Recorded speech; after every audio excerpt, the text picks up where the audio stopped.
Hey, thanks for joining us today for our Jesus People Conversation, daily conversations hosted by Antioch, Indy, to have conversations with people about what it looks like and what it means to walk with Jesus during this COVID-19 crisis. We hope you are equipped and encouraged by these conversations. Thanks for being with us.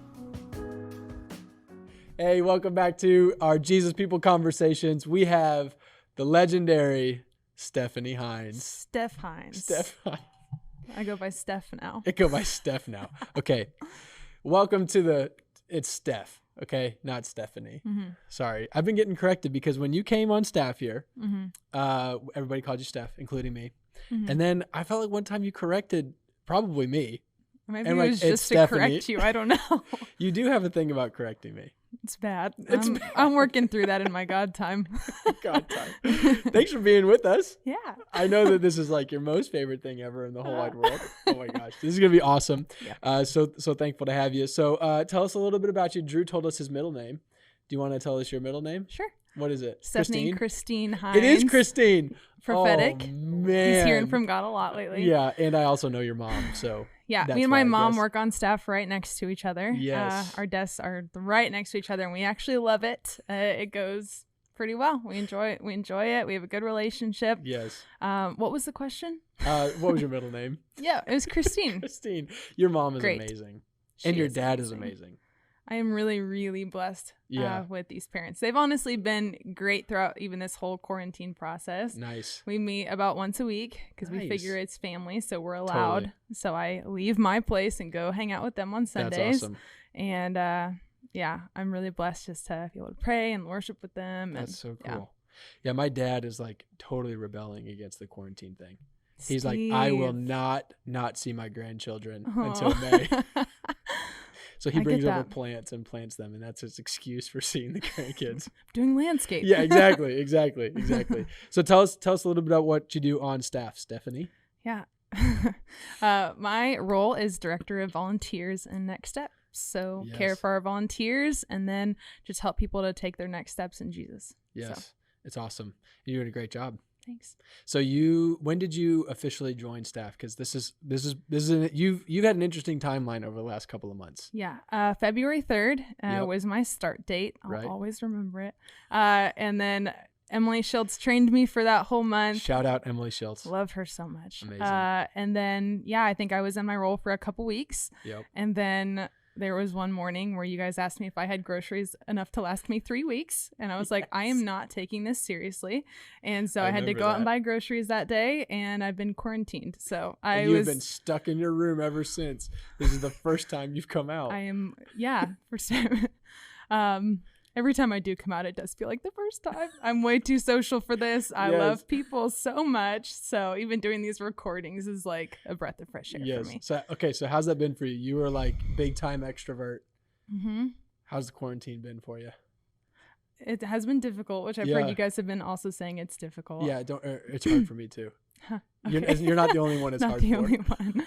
I think our staff needs help where we're FaceTiming every day and stuff like that. But I'm very alone. Like it is me. I have no children. I have no spouse or anybody. So I got a roommate. We're kind of on opposite schedules, but for the most part, it's just me. So that's pretty alone. So what are some things you've been doing to kind of try to connect with people in all of this? Yeah, I mean, so we still have our life group on Tuesday nights. We do a Zoom meeting for that. It's good to connect with people. I have a couple of good mentors that we connect with like every other week or so. But a lot of times it's just like calling people, not being afraid, just to be like, hey, I have nothing to talk about. I am just calling you. It's good to hear a human. So that's kind of what I know. We just got off the phone 10 minutes ago, but it's me again. Right. It helps me also just to like leave the apartment. Like I go on the same lap around my neighborhood over and over again and take calls that way. So, gosh, I sound like such a loner. No, it's awesome. What have you guys been doing for life group that's been fun? Yeah, I mean, we mostly just, I don't know, we'll do like an icebreaker, which you're not supposed to call it an icebreaker, I guess. We'll go around and say one thing, and a lot of times we'll try to make it fun, or like, what's like your favorite food that you've been eating on quarantine? And so that's been fun to hear, and we'll kind of just go around and, hey, what's God speaking? And that's awesome. kind of what we do. Okay, so favorite quarantine snack? What you been snacking on? Oh my gosh. Tortilla chips and salsa are Satan, I would say. I don't know where the off button is. I don't know if there is an off button. So I don't know if anybody has ever found the off button. Let me know when you find it, because chips and salsa. I don't really know if I'm ever going to hit goals. Oh my gosh. If those are still around. So good. Okay. Do you have you found like a go-to salsa? No. Go-to chip brand? Nope. Really? I haven't really found a chip I don't like. So never seen a tortilla chip you don't like. All right. Honestly. Fair enough. I mean, I have found salsas I don't like, but normally the tortilla chip makes up for it. That's power true. Through and that's true. The Jack's salsa, Jack's Garden salsa, is that what it's called? Jack's Garden salsa is delicious. We would like to get paid for this ad. Yes. Yeah. So if you saw the Good Friday video, so we're now sponsored by Kirkland Wine. Nice. so we do at Antioch in quarantine. So, yeah, we're picking up sponsorships one thing after the next. Gotta keep the lights on. Yeah, so we got that going. Exactly. And then so Jack's Garden salsa is delicious if you can find it. Okay. The big salsa at Costco actually is pretty good. I don't know if you go to Costco. I do. Well, it's a lot of salsa because you have to buy, like at all Costco things is in bulk, right? Mm-hmm. So you have to buy, they come in packs of 2 and they're both like this big. I'm not afraid of that. Put me in there. Bring it on. All right. Challenge. I want you to go buy one of those and have it done by next week. How about that? Oh no. Just kidding. Be huge. Haven't met a chip I don't like. Man, I can echo that. That is for darn sure. I love that. Yeah. I love it. So what are some things you've been learning, we've been talking about with everybody on here? Just like, how is spending time with God like kind of been anchoring you in this season? How's it been spending time with God? Like, it's been hard for me. I don't know how much of like a routine person you are or you were. Like, I know for me in my life, like I felt like between January 1st and March 1st in my own life and with us on staff and lots of different things that have been going on, I had hit like a new sweet spot of rhythm and like clarity, and then all of a sudden exactly, and I'm like, shoot, now I gotta start all over with that. And that is definitely that is still like a challenge, and like, gosh, how do I get the different routines of like all the moving pieces? How do I, having to redo that has definitely been hard for me. How's that been for you? Because we just talked about your life was changing a lot already, and then this hits. I don't know how much of a routine person you were anyways, but just how's it been? What have you been learning? Yeah. I mean, I think through ADS, like they, a lot of it was like an hour with God every day. So I was already kind of, doing that. And so I'm seeing the benefit of doing that before you even interact with a single human, of like spending that hour with God and getting that fresh perspective. So, I mean, the time with God has been good, but if I can be really real, like, something I've kind of been struggling with is almost getting religious, and not necessarily experiencing the freedom of God, which I know that can kind of be like a heavier topic, right? But I feel like God's kind of bringing me back to like being on center of like walking with Him and being free. Because I think when this quarantine happened, it's like we naturally had a lot of things cut out of our life, like time with community and just all these different things that you would maybe normally do that are kind of fun. And I'm like, okay, well, I'm gonna chase after you with everything I have, God, and no TV for 30 days, and and like maybe I should fast every single day of my life, and like just getting really extreme. Totally. And I feel like God's kind of bringing me back to like, no, like I want you to walk with me. Like I want you to enjoy like the toil of your hands, and like, the verse from Song of Solomon, it talks about like that his kisses are sweet, and that like, His love is sweeter than wine. And so just experiencing like that intimacy with God, of that it's enjoyable and it's light. It's not a burden thing to walk with God. It's like a light thing. And we're meant to walk that way. And there's not more of, you're not locked down more. You're actually freed up more, like in your mind and everything. So I feel like God literally just course corrected me like yesterday. And I'm like trying to get back to like relationship. He's not just my master, like He's my husband, Right. So that's kind of where I'm at right now. Wow, that is so good. Yeah. Wow, that's so good. I am learning a lot of that same type of thing. And what we've talked about as a church, and we're doing these conversations because in the middle of all this, one thing that we feel really clear that God's leading us individually and as a church into is really growing in personal devotion. You know, we talk about our 5 circles that make a healthy church and a healthy believer, that first one being personal devotion. Sure. And we talk, and we should talk so much about time with God, doing that every day, alone with God, that whole thing. And that is a huge deal. And that is a huge deal, full stop. And there's more to the story. It's like, get up and spend your time with God, the 15 minutes, the hour, the whatever it is, like get your time alone with God. And then the point isn't like, okay, good, I did my God thing today. Right. It's like, no, that's like the starting line. Now we actually go live our day. And I know, like, so in thinking about growing in personal devotion, I love what you were just saying. I would say that, like, I've been learning a lot of that in this season too. It's not what I'm learning so far hasn't been so focused on what am I doing in my time with God in the morning. Though I'm learning that, and I've shared on one of the other episodes, like I'm definitely in the discipline routine of that, of like, I'm not feeling tons, so how am I just leaning on the discipline of doing it? And it's always good, but it doesn't always feel great, whatever.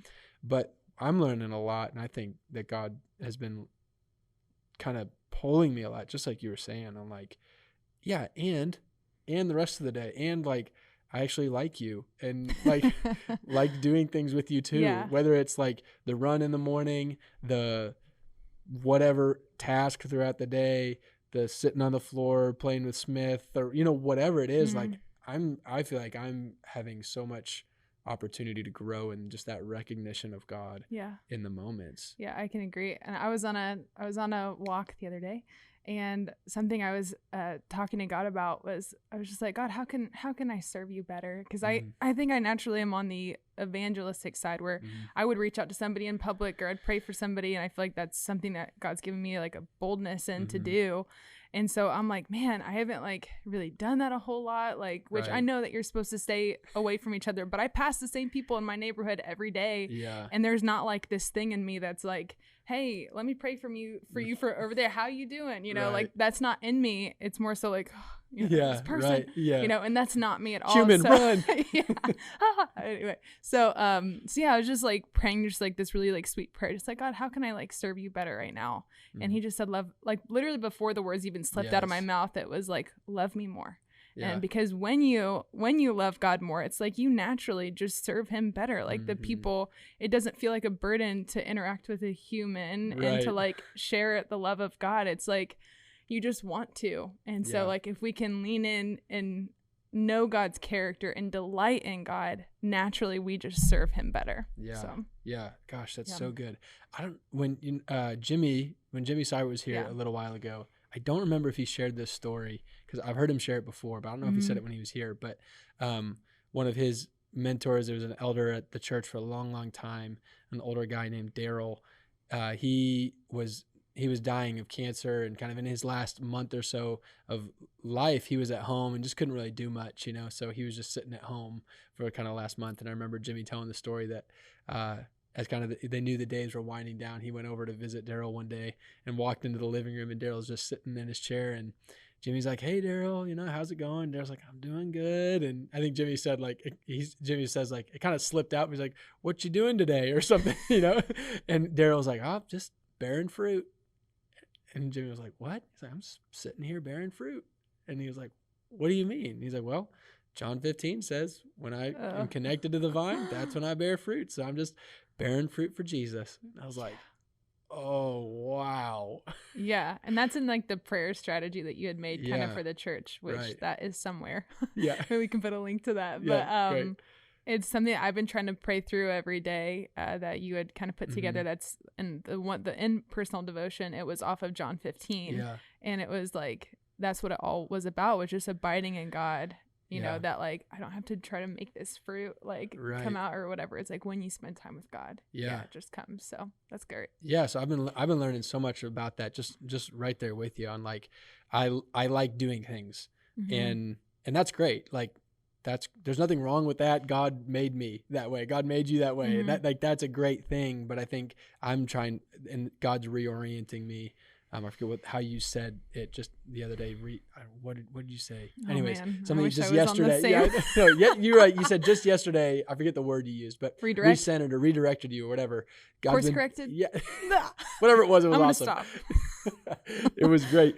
Like God's doing that same thing to me. On like too often, I'm trying to get stuff done to get there with God, when I need to know that I'm there with God and do stuff from there, do stuff out of that. That's like, man, God loves me. I'm walking with him. This is great. Let's go. Yeah. That's the healthy part, that's when it's healthy. But I think I'm learning how often I can have that flipped when I'm like, wake up, we got to go. And hopefully I get to the point where God's like, good job today. Yeah. Instead of starting the day with the healthy perspective of like, yeah, God knows me, loves me, likes me, called me, with me, empowered me, filled me, like, woo, let's go. Which I will say, honestly, that you're somebody who I look at whenever it comes to, like, there's that scripture in Psalm where it's like, those who look to me, like, they will never be put to shame, or their faces are radiant. And I was talking to my dad about this, even when we had first come to Antioch. Something that we had noticed about like you as our pastor was that like, it just seems like he's not really taking, like, it doesn't look like a burden for him to like preach. Like it looks like he's just like, I'm going to do the best that I can, and God's going to work through me. And like, that was kind of where you preached from every single week, was just like, God's going to use me. And it was like something so powerful to us. Like, yeah, God's going to use us too. Like, we don't have to be preaching from a stage, but that's kind of how we should be living our lives, as if like you're just abiding, Hey, amen. That's encouraging. Thank you. I'm working on it. We got a great pastor. Thank you. Wow, that's so good, Steph. I love that. Just that encouragement to make sure we're connecting with God in the morning, going from there. So leave us with maybe one or two little practical, what have you actually been doing in your time with God? One or two real, just like, this is what it's looked like recently. What's anything you've been doing?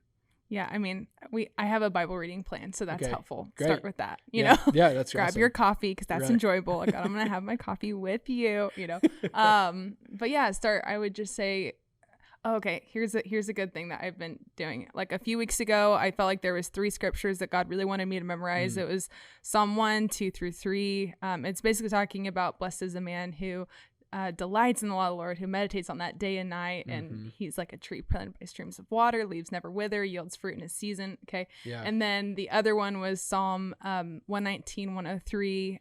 Basically, your word is a lamp unto my feet and a light unto my path. And then Hebrews 4:12. And that one's about just that the word of God is alive and active, and it's sharper than any double-edged sword, and it penetrates even to divide soul and spirit, bone and marrow. And it judges the thoughts and the attitudes of the heart. So I've literally every single day been saying that before my time with God, just to posture myself, and that God is going to speak to me through the word. And that, like what Steve was saying in his message, is that like, we don't judge the Bible. Like the Bible judges us. It reads us. We don't read the Bible. So I'm just asking that God would speak to me just in the word. And then a lot of times from there, if God's highlighting something specific, I'll sit on that for a minute and I'll just start praying through that. Yes. So that's what's been kind of like vital for me in my hour with God in the morning. Love it. Yeah. So good. So helpful. Thanks for sharing everything. It's been awesome. Thanks for being with us. Yeah. Thank you so much for watching today's Jesus People Conversation. Give Steph a shout out. Tell her she's awesome, because she is. Have an amazing evening, and we'll see you on the next one. Thanks for joining us on today's Jesus People Conversation. If you haven't checked out the Spending Time with Jesus podcast, we would encourage you to go find that on iTunes or Spotify. It's just called Spending Time with Jesus. It will help you connect with him in the morning, and then visit us for these Jesus People Conversations in the evening as we all grow together in personal devotion to Jesus. Thanks for being with us. We'll see you next time.